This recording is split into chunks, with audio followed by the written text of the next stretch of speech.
Alors, effectivement, on va essayer de tenir l'horaire, mais en tant que président de la FTE, je me dois quand même de vous dire quelques mots d'accueil.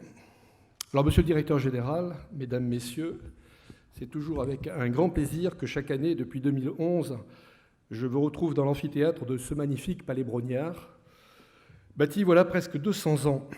Alors cette année, il s'agit pour moi d'ouvrir les 34e journées de la FTE, et si on prend un petit peu de recul, on peut en conclure que notre convention se tient ici grâce au balbutiement de la digitalisation.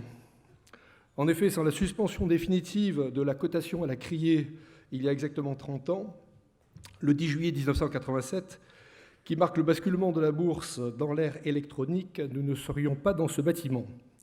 Que de formidables mutations ont eu lieu depuis, tant économiques, technologiques, sociales que sociétales.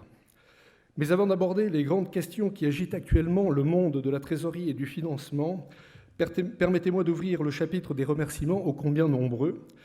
Tout d'abord, naturellement, je voudrais adresser mes vifs remerciements à ceux du Conseil d'administration de la FTE au comité de pilotage, donc constitué de 13 personnes qui ont mis au point le programme particulièrement dense qui va vous être présenté tout au long de ces 2 jours. Je remercie par conséquent son président, Benoît Rousseau, donc, qui est directeur trésorerie et assurance du groupe Fromagerie Belle, et son vice-président, Patrice Tourlière, ancien directeur financement trésorerie du groupe Lafarge. Stéphanie Bess, qui donc est Head Origination Corporation chez Natixis, Laurent Bertrand, directeur financement et trésorerie du groupe Elior, Alexandre Chalali, trésorier et crédit manager chez Cercel, Jean-Claude Climeau, Head of Group Treasurer and Corporate Finance Styles. J'en profite pour vous dire que c'est Jean-Claude qui donc s'est proposé pour organiser les prochaines journées d'études en 2018 et que par conséquent, si vous avez l'intention d'y participer, prenez contact avec lui. Je pense qu'il vous réservera un accueil tout à fait chaleureux. Sylvie Dariosek, directrice des affaires juridiques de la MAFI, Agnieszka Dunoyer, Group Director of Financing and Treasury de Unibail Rodamco, Alexandre Gondard, trésorier Lagardère, David Guyot, associé chez Panda Finance, David Logier, Managing Director chez Redbridge, Cyril Merkel, trader au sein de la salle des marchés de Sanofi, et par ailleurs président de la commission placement. Enfin, Francine Royer-Caillot, directeur financement et trésorerie d'Areva.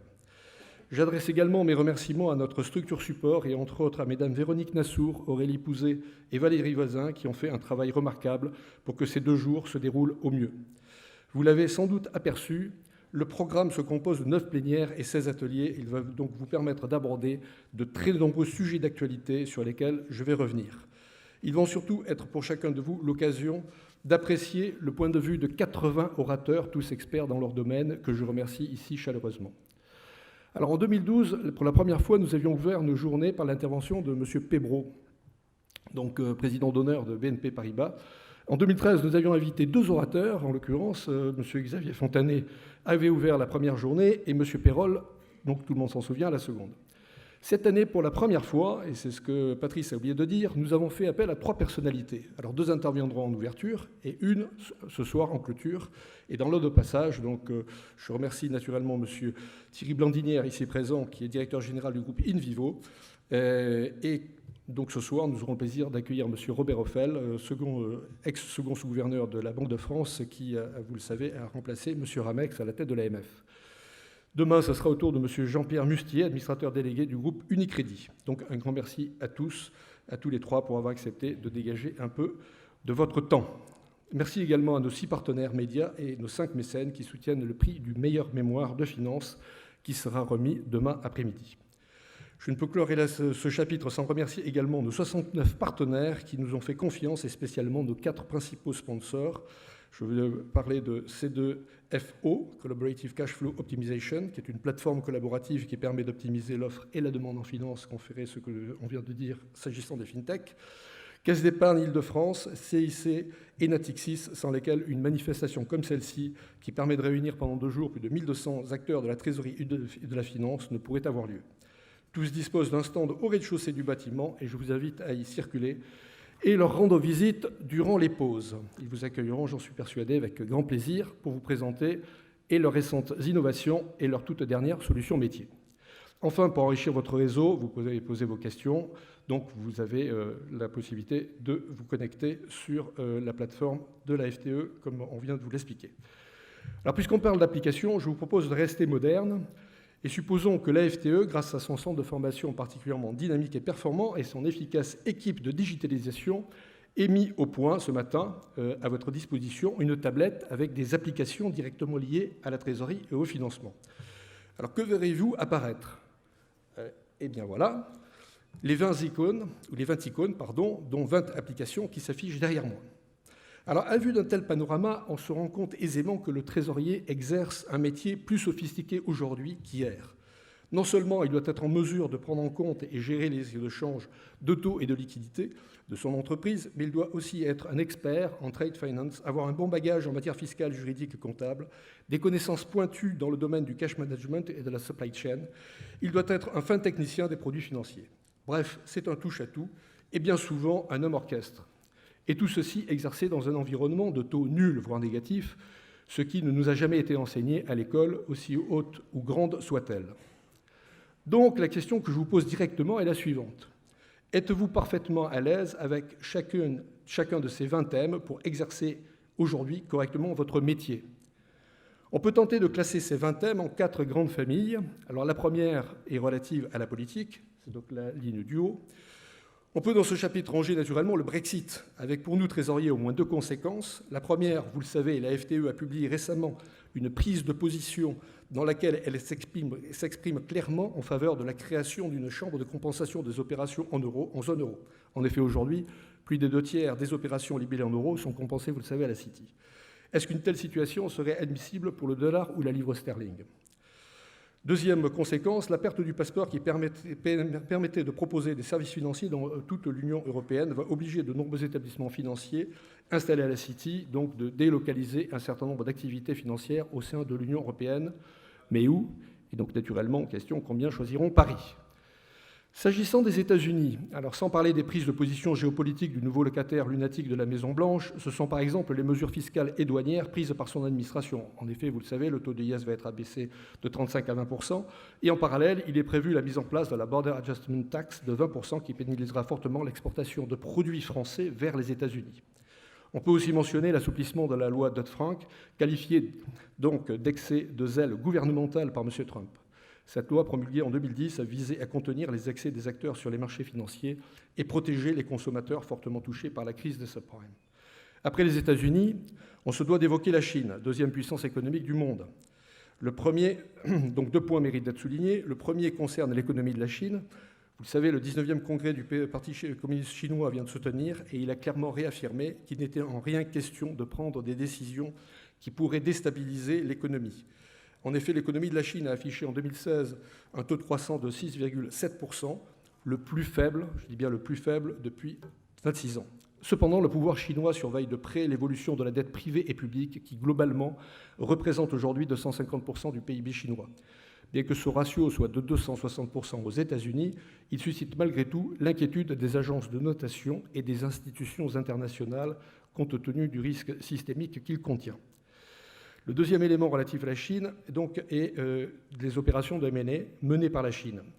Avec l'acquisition récemment annoncée, vous l'avez entendu tous, par le groupe chinois Chemchina du géant agrochimique suisse Syngenta pour 44 milliards de francs suisses et qui, je le rappelle, en 2015 avait déjà acquis Pirelli pour pratiquement 8 milliards de dollars. L'acquisition par le géant pétrolier donc d'État CNOOC de la compagnie canadienne Nexen pour 15 milliards de dollars et la prise de participation de Chinalco dans le groupe minier anglo-australien Rio Tinto pour 14 milliards de dollars. Bref, la Chine ne se contente plus d'être l'usine du monde, elle plante aussi son drapeau sur des entreprises étrangères partout sur la planète.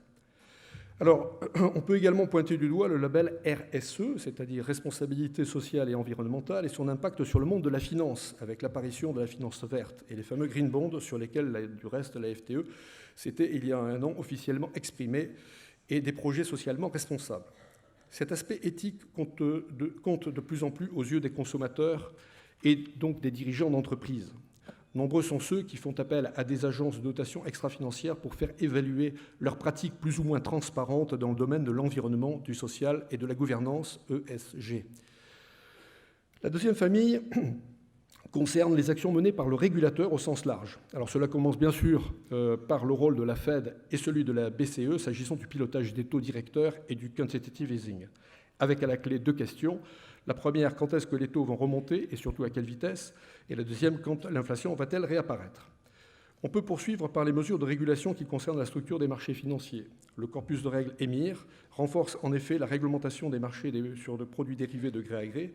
Côté entreprise, la directive européenne MIFID II, qui entrera en vigueur donc au 1er janvier de l'année prochaine, concerne toute entité ayant recours à des instruments financiers ou réalisant des opérations sur matières premières. Son but est de rendre transparente et efficiente l'exécution de tous les ordres passés dans ce cadre. On peut poursuivre avec celle concernant l'organisation du secteur bancaire et la mise en place, à compter du 1er janvier 2019 au Royaume-Uni, d'une sorte de Glass-Steagall Act en l'anglaise, actant la séparation effective des activités de BFI de celles de banque de détail. Continuons avec celle axée sur le capital et la liquidité à travers la disposition bien connue de BAL 3 et plus insidieuse de ce qu'on appelle BAL 4.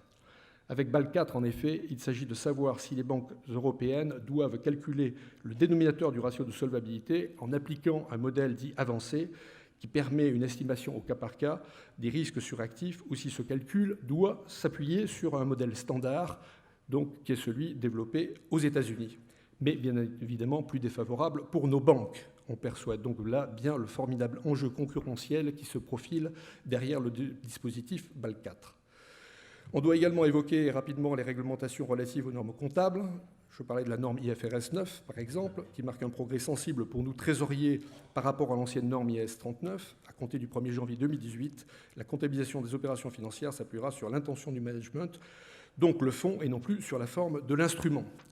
Désormais, l'empilement des contrats de couverture, vous le savez, n'est plus considéré comme spéculatif.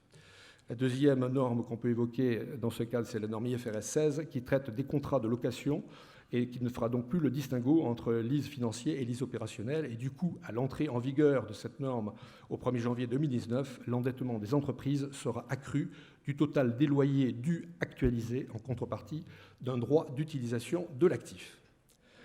Le troisième thème porte sur les questions soulevées par l'apparition des nouvelles technologies, surtout digitales ou numériques. Alors on peut commencer par naturellement la FinTech. L'apparition des plateformes de financement et de nouvelles approches commerciales remettent en cause drastiquement le business model des banques. 1000 comptes nickel sont ouverts chaque jour dans les bureaux de tabac. Orange Bank, vous le savez, depuis le 2 novembre, met la banque dans votre smartphone. Poursuivons avec les démonétisations. La Suède s'est donné 2 ans de réflexion pour décider ou non de l'introduction d'une monnaie exclusivement digitale. En Inde, pour lutter contre la corruption, une démonétisation partielle a été décrétée il y a 1 an environ. Le cas de la Chine, lui, est passionnant, car en effet, en 2010, pièces et billets représentaient 70% des paiements. D'ici 2020, ce total ne sera plus que de 30%. Donc en 10 ans, on passe de 70 à 30. Du coup, il est tout à fait possible que la Chine, qui est l'inventeur du billet de banque, devienne, aux grandes dames des corrupteurs et des pickpockets, le premier pays sans argent liquide. Le marché du paiement mobile en Chine est déjà 50 fois plus grand qu'aux États-Unis. Le vendeur de rue 4.0 qui refuse les espèces est déjà parmi nous. En filigrane, on y voit aussi tout ce qui est relatif à la blockchain et surtout au Bitcoin. Nous pouvons également ranger dans cette famille tout ce qui a trait à la cybersécurité. Le développement de ces nouvelles technologies du numérique contient une énorme vulnérabilité intrinsèque, mise en évidence lors de nombreuses cyberattaques. Parmi les plus importantes, citons celle qui a touché donc Yahoo, qui sur 2013, 14, 15 a vu près de 3 milliards de comptes utilisateurs piratés. En mai 2017, l'attaque WannaCry Ransomware a infecté plus de 300 000 ordinateurs dans 150 pays. Et plus récemment, c'était au tour de Saint-Gobain d'être durement touché par le virus Petya. Car au premier semestre 2017, cette infection lui aurait coûté 220 millions d'euros de chiffre d'affaires et 65 millions d'EBITDA. Clôturons ce thème en évoquant la robotisation. Vous vous en souvenez sans doute, Gilles Grappinet, directeur général d'Atos, indiquait l'année dernière ici même que les entreprises de transport de personnes ne recrutent plus de chauffeurs dans la mesure où elles estiment que dans moins de 10 ans, bus et autocars seront pilotés automatiquement. De même, de nombreuses entreprises envisagent dès à présent de supprimer une partie des postes de comptables et de contrôleurs de gestion pour leur substituer des robots qui offrent fiabilité, disponibilité et tout ceci à faible coût. Dans un tel contexte, qu'en sera-t-il des métiers de la trésorerie à plus ou moins brève échéance? Enfin, la quatrième famille met en scène l'entreprise acteur de son avenir. Je citerai là 3 sujets principaux. Le premier, il s'agit de la qualité. L'entreprise, en effet, se doit de faire de la qualité dans toutes ses activités en général et dans la finance et la trésorerie en particulier. des comptes de qualité, des process de qualité, des opérations de qualité, des comportements de qualité, des contrôles de qualité, bref, une gouvernance de qualité labellisée RSG en lien avec le label RSE déjà évoqué. Le deuxième sujet, il s'agit de la supply chain. Il s'agit là de s'attacher d'abord à optimiser la génération du cash au bénéfice de l'entreprise, et ce, à travers une gestion du BFR particulièrement affûtée. Côté client, il faut naturellement regarder de quelle manière monétiser les comptes clients par des techniques de titrisation ou mieux d'affacturage, afin de faire diminuer au maximum les retards de paiement, voire les impayés. Côté fournisseur, il peut être également intéressant de proposer à ses fournisseurs de prendre part à un programme de reverse factoring afin qu'ils bénéficient d'un financement à coût attractif. Je terminerai en évoquant le sujet de l'EuroPP. Après 4 années de fonctionnement et beaucoup d'énergie dépensée par de nombreux acteurs de la place de Paris pour promouvoir l'EuroPP, il me paraît aujourd'hui nécessaire de prendre un peu de recul et de se poser les bonnes questions permettant de relancer ce marché. Grossièrement comparé à son pendant allemand, vous le savez, le Schuldschein, c'est un marché dont l'encours est plus de 4 fois inférieur. Pourquoi ? Est-ce dû au niveau des taux, alors même que nous le savons, plus les taux sont bas, plus les investisseurs sont tentés de souscrire à du papier à rendement élevé ? Ne faut-il pas réfléchir à la création d'une classe particulière d'actifs dite EuroPP afin que ce type de papier soit traité juridiquement et comptablement de façon homogène par tous les investisseurs et en finir avec la valse hésitation entre loan et bond ? Enfin, il faudrait sans doute que la base investisseur soit plus large et constituée non seulement d'assureurs mais aussi de banques. Tout ceci sera, j'en suis sûr, largement repris lors des débats sur l'EuroPP qui auront lieu tout au long de cet après-midi. Patrice nous l'a indiqué. Ces 20 thèmes, vous l'avez remarqué, je ne les ai pas tous commentés, font l'objet de réflexions approfondies au sein de nos 15 commissions. Ils seront tous largement abordés donc, au cours de ces 2 jours lors des plénières et des ateliers. Compte tenu de la qualité des intervenants, je suis persuadé que vous ressortirez de ces 2 jours plus aguerris, plus performants, plus conquérants. Et dites-vous bien que la disruption numérique, la mutation sociétale, même que notre monde, notre société et donc nous-mêmes sommes en train de vivre, constitue certes une crainte, la crainte de l'inconnu et de l'inadaptation, mais représente surtout un formidable défi, une nouvelle frontière à conquérir. Alors, au 5e siècle, avant notre ère, si le philosophe athénien Socrate n'a jamais pu dire « in vivo veritas », en revanche, il aurait dit « celui qui ne connaît rien au commerce des céréales ne peut prétendre être un homme d'État ». Compte tenu de la position de M. Thierry Blandinière, directeur général de In Vivo, qui est donc le premier groupe coopératif français, un serial dealer majeur, si je puis dire, j'ai l'honneur et le plaisir de passer la parole à un patron qui, sans aucun doute, pourrait briguer une fonction d'homme d'État. Il nous dira sans doute laquelle. Je vous remercie de votre attention et vous souhaite d'excellents travaux.